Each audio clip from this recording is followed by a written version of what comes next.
Labdien, mīļie klausītāji, skatītāji! Mēs atkal tiekamies Biobanka Hearts YouTube kanālā, kurā kā katru mēnesi mēs risinam kādu noderīgu, praktisku sarunu par svarīgām tēmām – grūtniecība, dzemdības, grūdas barošana, un nedaudz pieskaramies arī sievietes fizioloģiskajām norisēm kopumā. Un šodien mana sarunu biedrene ir vecmāte Baiba Stikkute, ar ko mēs risināsim tādus sarežģītus bioķīmiskus līkločus par tēmu sievietes hormoni, dzimuma hormoni, gan kopumā, gan grūtniecības laikā, dzemdībās, un nedaudz pieskarsimies arī pēcdzemdību periodam un grūdas barošanai. Sveiki, Baiba! Sveiki! Varbūt sākumā nedaudz iepazīstina ar sevi, pastāst par savu profesionālo jomu, lai klausītāji saprot, ar ko viņi šodien saskarsies. Jā, es esmu certificēta vecmāte, es parasti arī pati 5 bērnu mamma, un es arī konsultēju jau ilgus gadus, īstenībā tas bija pat pirms es biju vēl vecmāte, konsultēju par cikliem, par sievietes cikliem, par to, cik mēs esam brīnišķīgas ar saviem hormoniem, un kā mēs varam atpazīt, kuras ir auglīgas dienas, kuras ir neauglīgas dienas ciklā, un tādām lietām tā kā runāt, vadīt kursus un individuālas konsultācijas, Nu tad varbūt sākumā tāda īsais ievads, kas tie hormoni vispār tādi ir, kā saka, tas definīcija for dummies ir tā, par kalorijām saka, ka tie ir mazi nejauki zvēriņi, kas padara tevi resnu, tad kā tad tu varētu definēt hormonus? Hormona, kā var teikt, man liekas, tas ir kaut kas ļoti skaists, ļoti īpašs, kas mūsu ķermenī, tā būtībā kā jūs minējat, ir bioķīmija, tādas mazas molekuliņas, kas pa mūsu ķermeni iet un iedarbojas, kur ir šie attiecīgi hormonu receptori. Un tas, kā tas darbojas, man liekas, vienmēr ir tāds tik brīnišķīgi skaists tāds mehānisms, ka saliekās visādīgi hormoni saliekās kopā un kā tas ietekmē mūsu visādā ziņā, kā mēs jūtamies. Arī tā skaitā, tāds arī parasti runājot par hormoniem un par reproduktīvo veselību, mēs parasti ar tādu jautājumu tādu provokatīvu uzdod, kā jūs domājat, kurš ir galvenais reproduktīvais orgāns? Un tas ir mūsu galva, mūsu smadzenes. Un tieši tā, un arī ar hormoniem saistīts ir viss, gan mūsu smadzenes, gan mūsu ķermenis, gan viss, kā mēs jūtamies, ļoti daudz. Principā tās ir bioķīmiskas vielas, kas ir arī nosakāmas, asinīs ļoti vienkārši laboratorijā, sarežģītāk ir ar audiem, ja mums jānosaka kaut kur, tad to vairāk zinātniskiem mērķiem nosaka, bet principā, vai tu varētu tā sīki pastāstīt par tiem galvenajiem hormoniem, tātad izšķirot tos galvenos un tā īsi, ko katrs no tiem dara? Jā, es varbūt tās vairāk runāju par sievietes cikliem runājot, Tur ar sievietes ciklu pamatā saistīti ir 4 tādi galvenie hormoni, un 2 nāk no smadzenēm, precīzāk no mūsu hipofīzes, tas ir folikulu stimulējušais hormons, luteinizējušais hormons, un tad 2 nāk no olnīcām, tas ir estrogēns un progesterons. Tur runājot parasto ciklu. Es te jau runāju par grūtniecību, tad tur jau citādāk, tur arī no placentas, un, protams, kad arī ir vēl no citiem orgāniem izdalās šie hormoni. Tā kā tie ir paši svarīgākie. Ko tad dara šie smadzeņu hormoni? Mēs skatāmies sākotnēji sievietes ciklā, vienā brīdī tiek sūtīts šis folikulu stimulējušais hormons, kas dod to, ka mūsu olnīciņās sāk briest folikulīši. Un vispirms tur vairāk, tad viens dominējušais, un tas sāk izdalīt hormonu estrogēnu, kas mūsu asinīs strauji aug. Un to mēs varam visādā ziņā sajust šo estrogēnu, ka mēs kļūstam enerģijas pilnas, dzīves priecīgas un sievišķīgas. Estrogēnu var salīdzināt, ka viņš ir tāds sievišķības hormons. Bet arī, ja mēs skatāmies uz reproduktīvo sistēmu, arī tad jau mūsu dzemdes kakliņš arī ir ļoti aktīvi reaģē uz estrogēnu. Un viņš gan pavarās, gan sāk izdalīt šīs auglīgās kļotas, gan arī mūsu endometrijas sāk augt biezumā. Jo mūsu ķermenis katru mēnesi gaida ciemiņu, ka viņš varbūt atnāks. Tad ciemiņš tas ir tad šis potenciāli ieņemtais bērniņš. Un man patīk tā salīdzināt, piemēram, ka šie estrogēni ietekmē mūsu endometrijas, varētu salīdzināt tā kā galdu, kur mēs uzliekam galdautu un saliekam traukus, ja mēs gaidām ciemiņu. Un tad savukārt pēc tam, kad jau ir bijis, kad estrogēns sasniedz maksimumu, tad tiek sūtīta atkal smadzenēm atpakaļ saite, ka jau pietiek to folikulu stimulējošo hormonu un nāk, tiek sūtīts viens cits, tas ir luteinizējušais hormons, ko arī māmiņas citreiz, gatavojoties grūtniecībai, nosaka ovulācijas testos, un tad, kad mūsu asinīs ir šis luteinizējušais hormons, tad apmēram 24-48 stundu laikā būs ovulācija. Kas tas ir ovulācija? Tas, ka šī olšūniņa iznāk no olnīciņas ārā un nokļūst olvados, un kur iespējams viņa satiksies ar šo savu īsto vienīgo spermicīdu. Un kas notiek tālāk, tad tā vietā, kur brieda šī olšūniņa, kas tagad ir ovulējis, te veidojas tā saucamais celtenais ķermenīts, jeb korpus luteum, un tas savukārt sāk izliet hormonu progesteronu. Mūsu asinīs strauji kā progesterons, ko, ja mēs skatāmies to estrogēnu, varētu teikt tāds sievišķības hormonu, tad progesterons savukārt mātišķuma hormons, par ko mēs drusku vēlāk noteikti runāsim, ka progesterons ir ļoti augsts mūsu ķermenī tieši grūtniecības laikā. Un progesterona ietekmē savukārt arī šis uzreiz cemdas kakliņš aizvarās, tam priekšā ir ļoti kortiskojumi, ir antibakteriāls īpašības, un kas nelaiž tālāk iekšā ne baktērijas, ne ar spermicīds mūsu cemdē un cemdas kakliņā. Un šajā endometrijas savukārt kļūst tirdenāks, bagātāks ar barības vielām. Mēs varam salīdzināt, ka mēs gaidām ciemiņu, mēs šo ciemiņu gaidām katru ciklu, tad tur salikt visādi gardumi. Un, ja šis ciemiņš neatnāk, tad šie hormoni apmēram vidē pēc kaut kādām 10 līdz 16 dienām krītās, un gan estrogēns, gan progesterons, un īstenībā to mēs noteikti savā ķermenī ļoti bieži jūtam, ka mums pēkšņi parādās tādas sajūtas, ka viss sāk kaitināt, un viss ir slikti, protams, kas ir ļoti dažādām sievietēm, bet tā tomēr diemžēl mēdz būt. Un savukārt, bet tas ir normāli. Tas ir normāli. Šīs te garstāvokļa svārstības, tātad cikla ietveros. Tu minēji aizkaitinātību, bet es zinu, man vairākas pacients ir minējuši, ka viņam tieši ir šis varbūt depresīvais spektrs dominē, bet tas arī ir šī progesterona ietekme. Vairāk tieši hormonu krituma ietekme, un tas ir. Jo pat ja mēs to neapzināmies, varbūt mūsu ķermenis savā ziņā pētājās, ka šeit mēnesī nebūs šī grūtniecība. Un ar mēnešiem atkal viss tas kaldots visiem mētniem tiek izmests ārā un sākās atkal viss no jauna. Tā kā tās hormonu svārstības, kas notiek mūsu ķermenī, vienkārši kaut kas tāds īpašs.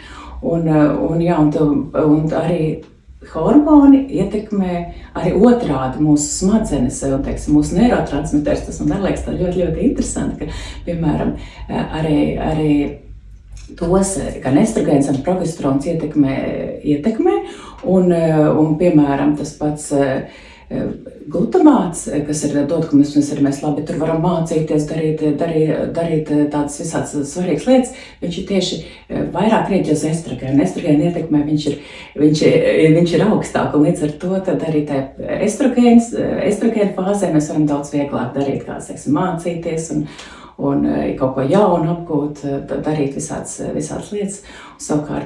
Savukārt progesterons tieši otrādi ietekmējās. Tad mums ir grūtāk gan kaut ko varbūt atcerēties, kaut ko iemācīties. Un to ļoti mēs droši vien izjūtam arī grūtniecības laikā īstenībā. Savukārt, gan serotonīns arī estrogēnu ietekmē aug, un līdz ar to sievietes bieži jūtās tomēr, kā tas dzirdēs to salīdzinājumu, ka estrogēns tas ir mūsu dabiskais antidepresants. Savukārt progesterona tieši otrādi samazina šo aktivitāti. Un vēl, piemēram, savukārt progesterona ietekmē GABA. Savukārt šis nomierinošais hormons, tas neirotransmiters, tas mūsu asinīs ir augstāk, un līdz ar to mums ir jūtamies tādas, ir vieglāk gan atpūsties un rāmākas. Un kādas ir šīs pārmaiņas grūtniecības laikā, un cik tas vispār ātri notiek? Ir tā spermatozītes satiekās ar olšūnu un viss mainās? Provokatīvs jautājums. Es tieši tā parasti arī tā sajūta, kā jūs domājat, kurā brīdī mūsu ķermenis uzzina, ka ir iestājusies grūtniecība, vai tajā brīdī, ka es saku, ka spermatozītes satiekas ar olšūnu? Izrādās, ka nē, vai ne? Kamēr vēl šīs, es tur nelietu medicīniskos terminus, bet mēs varam teikt, varbūt bērniņš, kamēr viņš ceļo pa ulvadiem, tikmēr mūsu ķermenis vēl neko nezina. Un tāpēc arī ir, ka mūsu ķermenis katru ciklu tomēr gaida, ka varētu šis bērniņš atnākt. Un mēs to uzzinām tikai tad, kad notiek implantācija. Jā, tajā brīdī, kas tad notiek, tad mūsu asinīs sāk izdalīties šis HCG gonadotropais hormons, ko jūs arī varat noteikt gan asins analīzēs, gan arī urīna analīzēs, jā, kas parāda to, jā, kas tā ir vienalga, vai tas bērniņš ir plānots vai ne, tās divas strīpīs, tās parasti diezgan tāds satraucošs. Vienā vai otrā virzienā. Jā, un tas ir, un tieši ir testi tieši nosaka šo HCG hormonu. Un tajā brīdī, kad notiek implantācija, tad arī mūsu ķermenis saņem šo ziņu, jā, ir iestājusies grūtniecība, un uzreiz arī gan luteinizēšais, šis korpus luteum sāk turpina darboties un sāk izdalīt to pašu progesteronu, turpina izdalīt, līdz kamēr savukārt placenta pārņem šo funkciju. Nu jā, un tad arī palēnām, jā, mēs sākam nojaust, ka kaut kas ir mainījies. Un jā, un starp citu ar šis gonadotropais hormons, viņš arī tieši pirmajā grūtniecības trimestrī ir ļoti augstu. Un viņš arī ir atbildīgs, ja tā var izteikties par to, ka sievietēm ir tās pašas sliktās dušas, viņas citreiz jūtās diezgan ne ļoti patīkami šeit pirmajā trimestrī. Kas varbūt tās arī mūsu ķermenim ir dots, lai mēs tā kā pasargātu sevi varbūt no kaut kādām, nezinu, kaitīgām kaut kādiem ēdieniem, ne tādiem vai kaut kā tā. Jā, tāda mātes dabas dot aizsarga reakcija. Par HCG runājot, noteikti es gribētu piebilst, ka, ja mēs nosakām HCG asinīs, tad urīnā tur skaidrs nav, bet asinīs mums parādās kaut kādi skaitlīši, un tad ir svarīgi saprast to, ka nav jāuztraucas, ja tie skaitļi ir, pēc jūs domā, kaut pārāk lieli vai pārāk zemi, jo šiem te HCG rādītājiem piemīt tāda zināma variabilitāte, proti tāda dažādība. Ir iespējams, ka divām sievietēm vienā un tajā pašā grūtniecības laikā, vienai tas HCG būs kaut kādos simtos, un vienai būs jau 4 ciparu skaitlis, tūkstošos. Bet tas ir normāli, tad nav jāsatraucas, un daudz lielāka jēga ir šo te HCG, lai kaut kā izvērtētu, vai grūtniecībai šobrīd viss ir ok, vai tur ir sagaidāms kaut kāds netik labs iznākums. Labāk atkārtojam HCG dinamikā, pēc kādām 3 dieniņām nosakam vēlreiz, paskatāmies. Tad jau būtu noteikti jāaug tas jā, un tad ir jābūt vismaz 3 dienām, 72 stundām, tam ir jābūt vismaz dubultā. Tas norāda uz tādu vismaz šajā brīdī pozitīvu grūtniecības gaitu. Tas gan mums, protams, nepasaka ilgtermiņā, diemžēl tāda rādītāja, kas pateikt jau pašā sākumā, jā vai ne, tāda rādītāja nav, vai ne? Jā, un tas varbūt tāds izaicināšanās, ka mums vienkārši jāmēģina ļauties un dzīvot mierā, jā, un jā, tas, protams, ir vieglāk pateikt nekā darīt, jā, protams, jā. Kas tad notiek grūtniecības laikā ar progesteronu? Tad ir šis HCG, kurš no sākuma aug, tad līdenī pazeminās. Kas notiek ar progesteronu? Jā, progesterons arī mūsu asinīs strauji aug. Un tas arī dots ar citu arī to, ka lai šī grūtniecība varētu veiksmīgi turpināties. Jā, un ir situācijas, es neteiktu, ka katrai grūtniecībai, bet arī ir situācijas, kur vēlams šo progesteronu nodot, paskatīties, vai viņš ir pietiekošā līmenī. Jā, jo arī, teiksim, tas varbūt tāda bēdīgo tā kā situācija, ka var bērniņš aiziet arī kādreiz pirmajā trimestrī, un tur var būt 2 faktori, ja tas ir, piemēram, no bērniņa puses kaut kas nav attīstījies, tas vienkārši tā notiek. Tur neko nevar izdarīt. Jā, bet ja savukārt tā ir no mammas puses, piemēram, šis progesterons ir par zemi, tad to mēs, protams, ka varam koriģēt, un tas ir, man liekas, ir ļoti, ļoti svarīgi. Kāpēc progesterons var būt par zemi? Šobrīd klausītājs, kas klausās un domā, ko es varu izdarīt, lai nebūtu. Jā, bet sapcīt, var šo to izdarīt, lai gan tas, protams, ka varbūt arī piesim, kaut vai ja sievietēm vairāk gadu, tad arī varbūt, ka šis varbūt tik labi nestrādā, šis luteinizēšais hormons vairs nav tik augsts progesterons. Varam mēs, bet kaut ko darīt un kaut ko arī nē, bet ko var darīt, es īstenībā tur ir tāds gan ar uzturu patiesībā, mēs varam dolot, lai šis progesterons būtu veselīgā līmenī, gan īstenībā progesterona līmeni samazina stresa. Protams, tas ir tā vieglāk teikt, nestreso. Bet to mēs varbūt ar bišķiņu runājam. Kas garšo progesteronu? Jūs minējāt uzturu.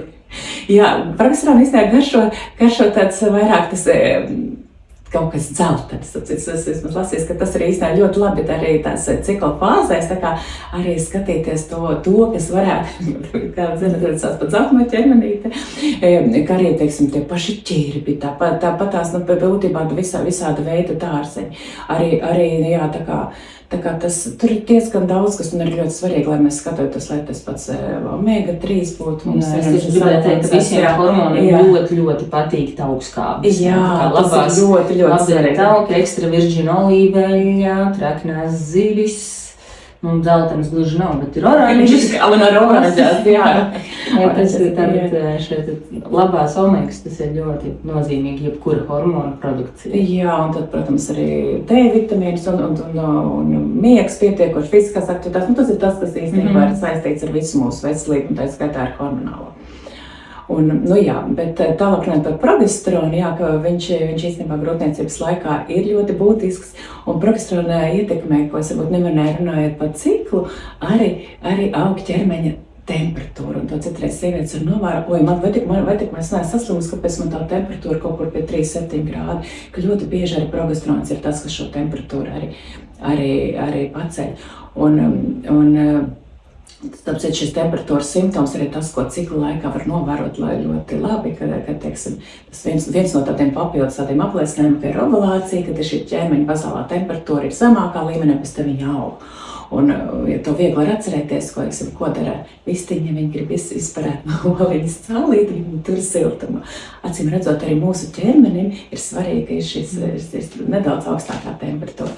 Un, kā es minēju, progesterona ietekmē arī šīs kāpa ir vairāk mūsu sasniedz, un tāpēc arī nereti tajā arī grūtniecības sākumā, gan arī HCG, gan arī progesterona, sievietes jūtās tādas, diezgan ātri nogurušas, viņas saka viņam, jo atnāk no darba mājās, jau gribās gulēt, un tas, principā, arī ļoti normāli, un tas tā varētu būt. Kāpēc progesteronu dēvē dažkārt par grūtniecības sargu, kā tu to varētu pamatot? Droši vien viss šis kopā, ka tas arī, kad mēs sākam vairāk, tur ir arī hormonālā ziņā, protams, kas tur notiek mūsu ķermenī, ka tajā skaitā, piemēram, ka mūsu cemdas kapliņš ir aizvērts, viņam veidojās pestogēna ietekmē arī tas saucamais ļoti korķis, par grūtniec noteikti visi dzirdējuši. Un arī tas pats endometriju progesterons ietekmē, un ka tas ir tāds veselīgs, ka tur var implantēties šis bērniņš un augt, ka tur ir ļoti daudz tās funkcijas. Jā. Mēs parasti grūtniecītēm arī stāsta par progesteronu blaknēm, ka progesterons ir ļoti nozīmīgs mūsu organismam, gan ikdienas funkcijām, gan, protams, arī grūtniecības laikā, bet ir daži blakus efekti, jo progesterons atslābina dzemdi, bet līdz ar to viņš atslābina arī citus orgānus, kas varbūt nav tik labi, tāpēc ir aizcietējumi bieži grūtniecības laikā, tāpēc ir šis te atvilnis, tātad dedzināšanās krūšu kaunu, tur arī, tomēr progesterona vaina, liekam, pēdiņos nedaudz ir jāatzīst. Jā, tieši tā, ka zāna traks sāk strādāt lēnāk, un tas svarīgi šķiedrvielas lietot ūdeni, to jau droši vien, ka viss ar zina. Bet jā, arī citu progesterona savā ziņā ir pie vainas, ir tas, ka mūsu vēnu vārslieši kļūst vajagāk, un arī var parādīties vēnu problēmas, ka pirms tam nebija grūtniecības laikā, viņas mēdz parādīties. Jā, tā kā tur diezgan daudz tādi. Un kas notiek ar hormoniem grūtniecības otrajā pusē? Jā, un tad viņi īstenībā ir ļoti augstu visi. Gan es ap citu grūtniecības laikā ir augstāki tie, gan estrogēns un progesterons, bet viņam ir tāda arī īpašība, ka viņi mēs tomēr ar bišķi svārstīties, un tāpēc sievietes grūtniecības laikā novēro arī tās garstāvokļa maiņas, kas man liekas tāds ļoti citreiz varbūt traucējošs un izteikts. Un starp citu arī, kas arī vajag piebilst, ar citreiz grūtnieces uztraucās, ka viņām ir kaut kādi izstalījumi. Arī šie estrogēni ietekmē savukārt var būt, ka šie izstalījumi grūtniecības laikā vairāk nekā tā kā ikdienā, un tas arī pilnīgi normāli. Tā kā tas grūtniecības laiks ir ļoti. Un vēl viens tāds arī komandā, progesterons, estrogēns un relaksīns, tas arī grūtniecības laikā, kas to, ka mums saites kļūst tāds vaļīgāks, elastīgāks, kas varbūt arī kaut kāds diskomforts radīt, piemēram, vieglāk var kājiņas pamešķīt un tā tālāk, bet tas arī ir svarīgs, teiksim, tas arī, lai mums ir šīs citu estrogēnas ietekmē, bet arī relaksīts, ka šis dzemdes saites ir pietiekoši gan elastīgs, gan stingrs, kas notur mūsu augošo dzemdību vietā. Un arī tas būs dzemdībās ļoti svarīgi, ka arī visi mūsu iegurnis var saites padoties, un tāpat tās arī, kas rada citreiz diskomforti, šī simfīzes savienojums, kas arī tomēr kļūst šito vajag pārtulkot. Kas ir simfīzes savienojums? Jā, tas ir mūsu iegurņa tāds klimšveids savienojums, kas mums ir, es nezinu, vieglāk parādīt, un man parasti patīk iegurņa rādīt. Kauliņš, tad, ja mēs iegurņu uztveram kā tādu, bļodveidīgu objektu, tad tā vietiņa, kur savienojas kauli, kas nāk no vienas puses un otras puses, tātad pa vidu, tas ir simfīze. Un tad nav tā, ka priekšā tas kauls būtu pilnībā tātad viens vesels, ne, sastāv no 2 daļām, un priekšā ir tāds savienojums. Jā, un tieši tā, un tur ir pāris saites, un grūtniecības laikā tas savienojums padodās, un līdz ar to ir sievietes, kuras piedzīvo šīs simfīzes diskomfortu kaut kādu. Jā, vispār mūsu iegurnis arī viņš nav tāds, kas nekustās. Viņam īstenībā ir šīs daudz savienojuma vietas, kas arī kustās un padodās. Un arī dzemdībās parasti vienmēr māmas ietuši, jūs iegurnis ir tieši tik padarīgs, lai jūs spētu jūs savu mazlīti piecemt. Jā, līdzīgi tāpat kā bērnu galviņu. Dēļ tā, ka būs jāaiziet cauri māmas iegurnim, nav kā tāds viens vesels kaulu konglomerāts, bet sastāv no atsevišķiem kauliņiem, lai tie var sabīdīties, pabīdīties un visādi konfigurēties. Tāpat ir arī ar mūsu iegurni, lai šis process tātad būtu veiksmīgāks. Tā mēs līgani no grūtniecības esam tikuši līdz dzemdībām. Kas tad ir dzemdībās dominējošākie hormoni? Jā, dzemdībās droši vien visi esat dzirdējuši par oksitocīnu, šo pašu svarīgāko hormonu dzemdībās. Man ļoti sajūsmina tas fakts, ka oksitocīns ir 2 kontekstos pārsvarā dzirdams. Viens ir kā dzemdību hormons, bet otrs ir kā laimes hormons. Laimes hormons. Tas ir brīnišķīgi, ka šis pārklājas. Un mīlestības hormons, es arī tā esmu dzirdējis, man liekas, ka tā arī ir. Un viņš ir tas, kas veido tādu ļoti īpaši ar pēc tam piesaisti starp māmu un mazo, bet par to pašu oksitocīnu man vienmēr tas liekas tā fascinējoši, kā tas oksitocīns sievietes ķermenī darbojās, tā kā skaists, kā viņš nosaka to brīnišķīgo kontrakciju ritmu, ka dzemde savākās, un atkal atlaiž savākās, un tas atkal ir brīnums, ka oksitocīns jau arī nenāk no dzemdes, nenāk no olnīcām, nenāk no maksts, bet nāk no smadzenēm, tieši tā. Un tas varbūt ir atkāpjoties prom no dzemdībām, jūs zināt, ka oksitocīns izdalās arī pārattiecībās. Seksuālo attiecību laikā vispār pat domājot par mūsu mīļotu, arī šis oksitocīns ļoti mūsu asinīs kā. Protams, dzemdībās viņš ir nesalīdzinām augstāk, bet arī tas ir, kas veidos piesaisti starp 2 cilvēkiem, arī gan to iemīlēšanās, gan to, arī pierādīts, ka oksitocīns dod to, ka šie attiecības kļūst, jau teikt, monogāmas, ka mums tas otrs cilvēks ir uzticības pilns, ka tas ir tur ļoti liela ietekme ar oksitocīnu. Bet atkāpjoties par dzemdībām. Tātad dzemdībās oksitocīns nosaka šo brīnišķīgo ritmu, un tas vienmēr liekas, citreiz pilnīgi tu vari tā kā pulksteni regulēt, paiet 5 minūtes un atkal kontrakcija, paiet 5 minūtes un atkal kontrakcija, un to visu dod šis hormons oksitocīns. Tā kā oksitocīns, bet es varbūt tās runājot, teiksim, par pašu to dzemdību sākumu vai vispār, kas tad patīk oksitocīnam, un es parasti arī runājot ar māmiņām, ar viņam iesaku tā kā mēģināt, domājot par dzemdībām, radīt priekš sevīm šo oksitocīna vidi pēc iespējas, kad viņi justos droši, kad viņi justos, tā var teikt, respektēta un mīlēta. Un oksitocīns darbojas arī komandā ar vienu citu, kas melatonīns, kas izstrādājās tumsiņā. Un tāpēc arī visbiežāk tā dabiska dzemdības sākās vai nu naktī, vai vēlās vakarstundās, vai no rīta, tāda pagājuša dienas vidu, tā kā šobrīd, reti, tad, kad vēl ir rīts īstenībā. Un tieši tāpēc naktī šis oksitocīns ir visaugstākais un visbiežāk arī dzemdības sākās šajās dienas stundās. Vēl oksitocinām patīk arī intimitāte. Nu, tieši tāpat tur ir kaut kāds arī paralēls, ja mēs skatāmies, piemēram, uz seksuālām attiecībām un uz šo okstaciju, kas sāk izdalīties dzemdībās. Ja, piemēram, mums tur kāds tur, teiksim, ik pa brīdim, nezinu, tur nāk tur, pagaid, šitā te nav pareizi, un varbūt tas pamēģināt citu pozu, un vispār vēl kaut ko tādu. Tas noteikti mūsu okstacīna līmeni varētu samazināt. Un īstenībā arī domājot par dzemdību, sevišķi par iesākumu posmu, arī ļoti svarīgi, lai sieviete justos droši, lai viņa justos, ka viņa neviens netraucē, lai viņai šis okstacīns var virmot. Un, okstacīnam arī patīk siltums, nepatīk, ka ļoti karsts tādā arī parasti. Es nezinu, kāda jums ir novērojams, bet man novērojams, ka ļoti, ļoti karstas dienas, tad parasti pat tām karstām dienām tagad. Tāpēc arī, varbūt, protams, tur vēl kaut kāds piedzīvājums. Vasarā naktīs. Vai, piemēram, tas tā ļoti interesanti, kad ir pērkons, kad apteic šī temperatūra kritās, varbūt tur spiediens mainās tad. Jā, tā kā karstums ne un augstums arī ne, tā kā tur tāds siltumiņš. Siltumiņš, intimitāte, tumsiņa. Un tas ir arī tas, ko mēs varam arī tālāk dzemdībās domājot, kad arī ir kaut kāds pārāk spilgtas gaismiņas, varbūt izslēgt, bet lai šī atmosfēra būtu tāda intīma un mierīga.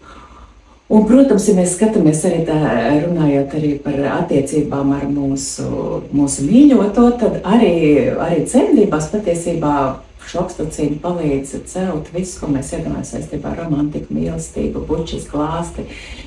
Tas viss arī mums var palīdzēt. Protams, katru mēs esam savādāk, bet var palīdzēt. Ja sievietei nav līdzi partneri, Tad viņa varbūt kāda atbalsta persona, kas arī var ļoti labi būt klāt. Citreiz vienkārši tā pati klātesamība ir ļoti svarīga. Telefons zvans, attālināts arī var būt. Kas ir tas, kas viņai dod mieru?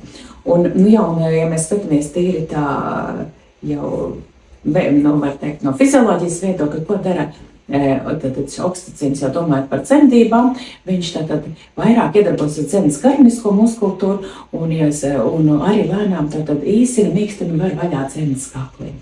Ar katru kontekciju kaut kas tur lēnām notiek. Savukārt ir viens hormons, kas darbojās savukārt pretī okstacīnam. Jūs to noteikti zināt visi. Tas ir adrenalīns, kas iestājās, ka mums ir trauksme, nemieris, stress. Ja tas ir pats dzemdību sākums, tad arī paceļoties adrenalīnam, okstacīns vienkārši nokrītās. Un ar citiem mēs skatāmies, piemēram, uz dzīvnieku pasauli, piemēram, arī tur sevišķi savvaļai, tur sākās kādam dzīvniecim dzemdības, un viņa, tur iztraucē, viņiem ļoti bieži apstājās. Viņa aiziet kaut kādā drošā vietā, drošā vidē, un tad atkal turpinās. Un sieviete jau kaut kādā mērā arī tāpatās, ka var mūs arī iztraucēt. Tāpēc ir nereti ir tādi stāsti, un es domāju, ka diezgan bieži, man mājās bija kontrakcijas, aizbraucu uz stacionāru, jauna vide, adrenalīns paceļās, uzreiz viss pieņems. Protams, visdrīzāk pēc kaut kāda brīža atkal atsāksies, bet tas stress var mums arī šo okstacīnu mazināt. Un tas ir ļoti svarīgi arī jau domājot un gatavojoties dzemdībām. Varbūt priekš sevī man noformulēt, kas mani uztrauc domājot par dzemdībām un ko es varu darīt, lai šo stresu mazinātu. Un tur nav viena pareizā atbilde, un tā, kas tā varbūt uzreiz atskanēs, tas varbūt pat nav īstā, bet mēģināt saprast, kas man uztrauc un ko es varu darīt, lai to stresu mazinātu. Un tur var būt ļoti, ļoti daudz dažādu faktori. Citreiz pat tas vienkārši kurjās triviāli. Piemēram, viena sieviete man bija, kas teica, es ļoti uztraucos, ka dzemdējot man tur gadīsies kaut kāda šmucīja. Un viņa saka, tas man tiešām uztrauc, un tas rada trauksmi. Viņa saka, ko tu varētu darīt? Viņa saka, es nopirkšu klizmiņu. Saka, labi. Un viņa nopirka, man liekas, vairākas klizmas, viņa vēl beigās dzemdībās viņa neizmantoja, bet viņai tas deva mieru.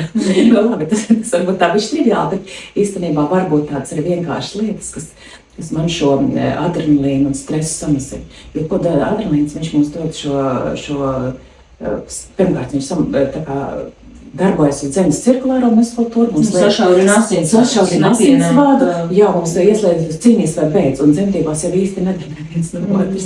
Un tajā pašā laikā viņš arī iedarbojas un spazmē dzemes kakliņu. Un tas no vienas puses mums ļoti sāp, no otras puses dzemes kakliņš nevarās. Jā.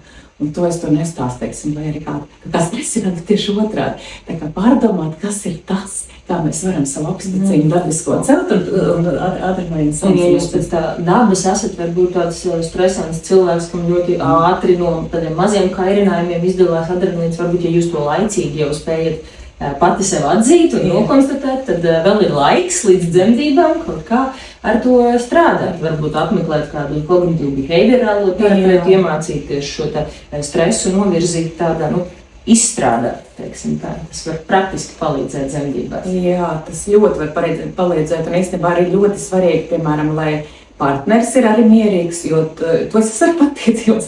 Teiksim, ir kāds cilvēks blakus katrai dzemdībā, kas ir ļoti stresains, to sajūt visi īstenībā. Tad labāk tādus partnerus neņemt uz dzemdībām.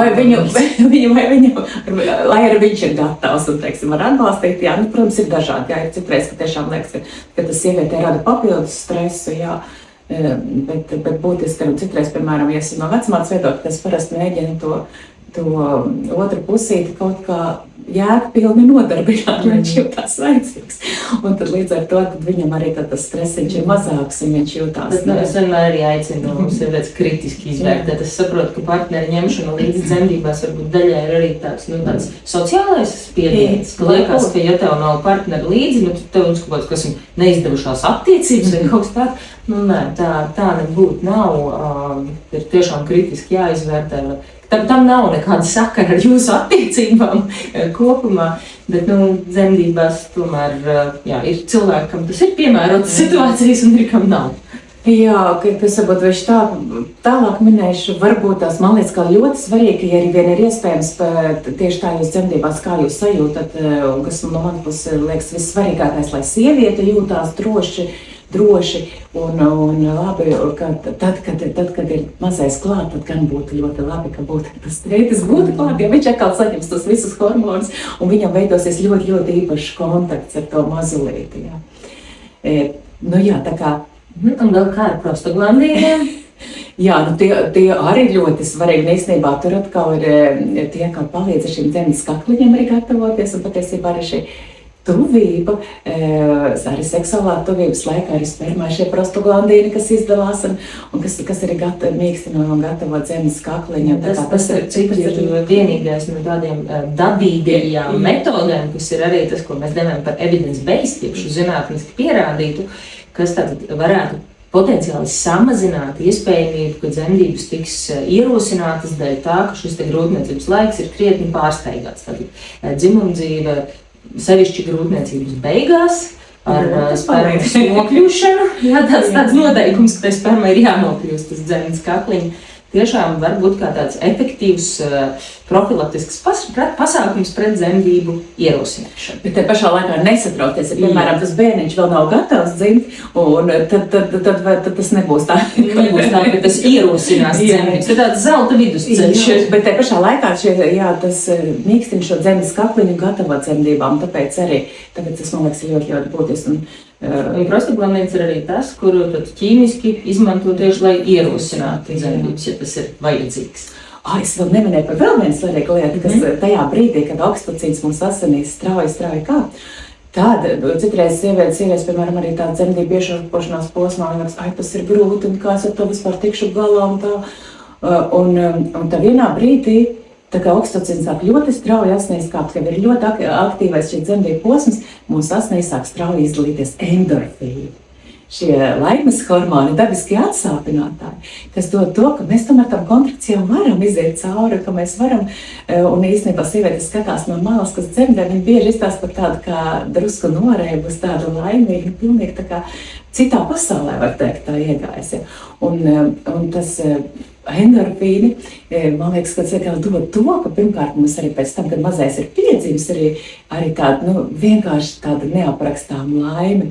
Tur gan oksitocīns ir ļoti augsts, gan endorfīni, gan arī tas dod to, ka tā sieviete tomēr ar tādu prieku atcerās dzemdības, ka tas bija kaut kas tāds ļoti, ļoti īpašs.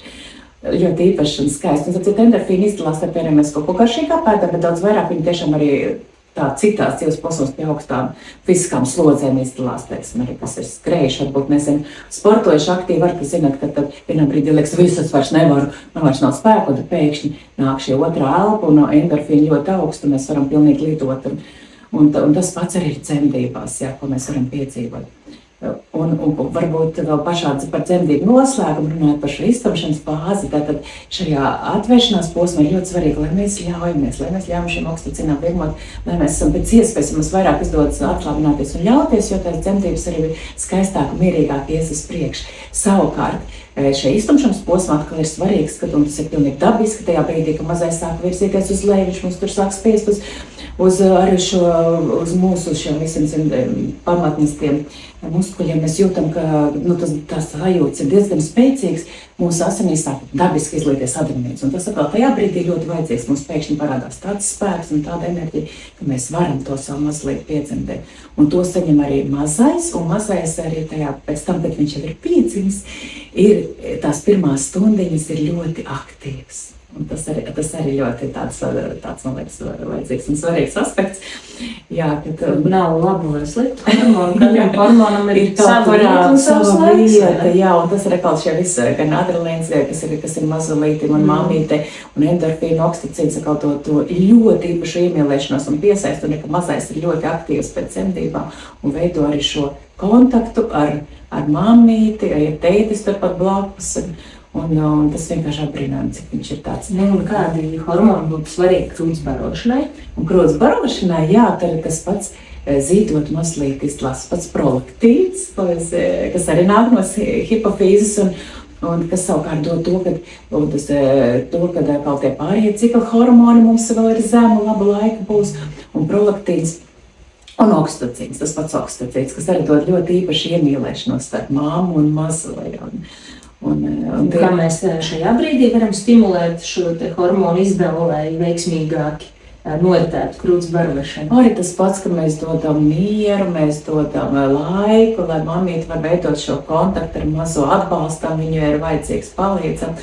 Bet, jā, tas citreiz nenotiek uzreiz un vienkārši, bet tas notiek. Jā, un vēl pēc dzemdībām vēl kas ir tāds varbūt būtisks tajā brīdī.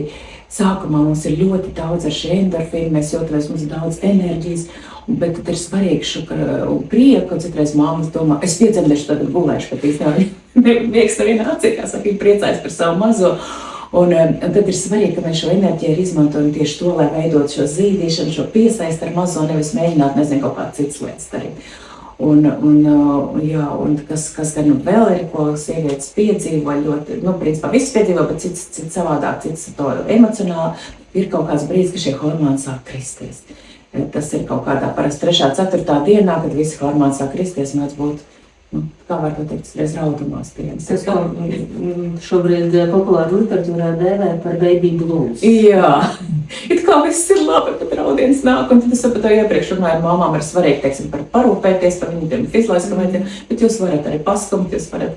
Tas arī ir normāli, un nevajag vienmēr domāt, ka 3. dienā uznāk šī raudulība vai tāds, bezspēks, šāda te veida simptomātika, ka tas uzreiz tad ir pēcdzemdību depresija. Tā gluži arī nav. Jā, mums Latvijā ir daudz pēcdzemdību depresijas gadījumu, arī mēs šajā YouTube kanālā par to esam pieskārušies šai sāpīgajai tēmai, bet nejaukt šos te baby blues, kas ir tāda norma, tā tas dabā ir iekārtots, ar pēcdzemdību depresiju, kas tad jau parādās tātad 2 nedēļas pēc dzemdībām. Jā, bet te pašā laikā pēcdzemdību periodā es vienmēr arī runāju par to, cik svarīgi šis atbalsts pēc dzemdībām.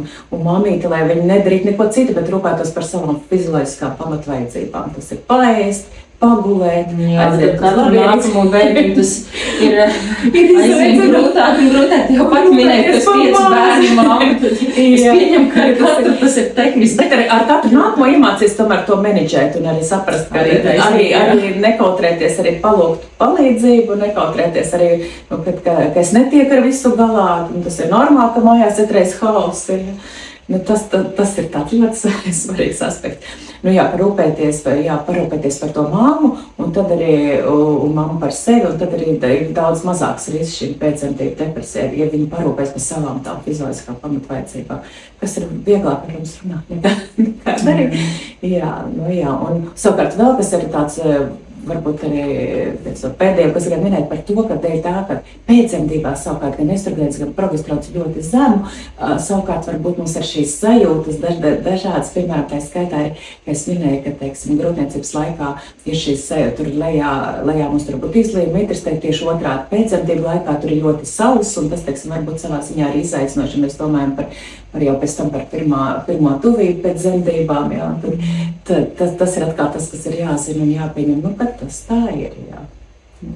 Nu, tad rezumējot, varbūt īsumā šo sarunu, bet mēs kopā pamēģināsim nosaukt tādas 5 lietas, tāds top 5, ko tad katra sieviete var darīt savu hormonu labā, lai viss gan ikdienas dzīvē, gan grūtniecībā, gan dzemdībās, pēcdzemdību periodā noritētu veiksmīgi. Tātad mēs jau runājam sākumā par šo uzturu.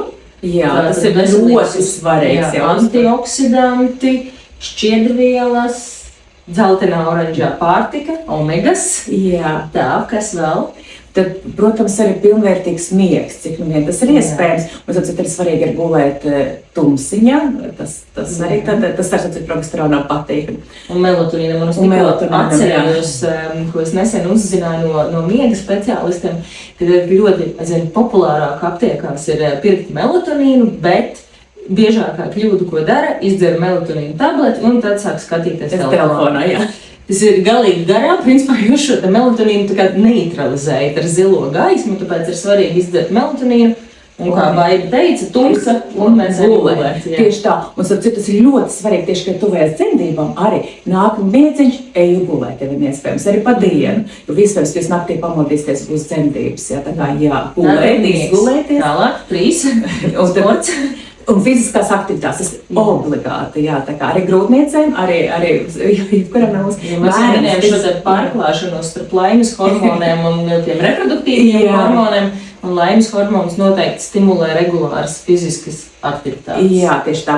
Grūtniecības laikā tās būs vairāk mērenas, bet vienalga ļoti svarīgi, kā minimums, teiksim, 30 minūtes pa dienu kaut vai raitā pastaigā aiziet. Jā, tad mēs minējam mieru un tādu stresa menedžmentu. Jā. Kas ir svarīgi hormonu izdalēji, un kas varētu būt top 5. Arī noteikti ir attiecības. Es domāju, tas arī ļoti svarīgi. Kopt un rūpēties par savām attiecībām. Jā. Nu, lūk, te jums 5 fakti, 5 noslēpumi, ko mēs pašas varam lietas labā izdarīt. Nu, protams, ne jau vienmēr viss ir mūsu spēkos, dažkārt tiešām ir kādi medicīniski stāvokļi, kuros hormonu izdala, diemžēl, vai ir kāda pārprodukcija, vai tieši otrādi pārāk maz šis hormons izdalās.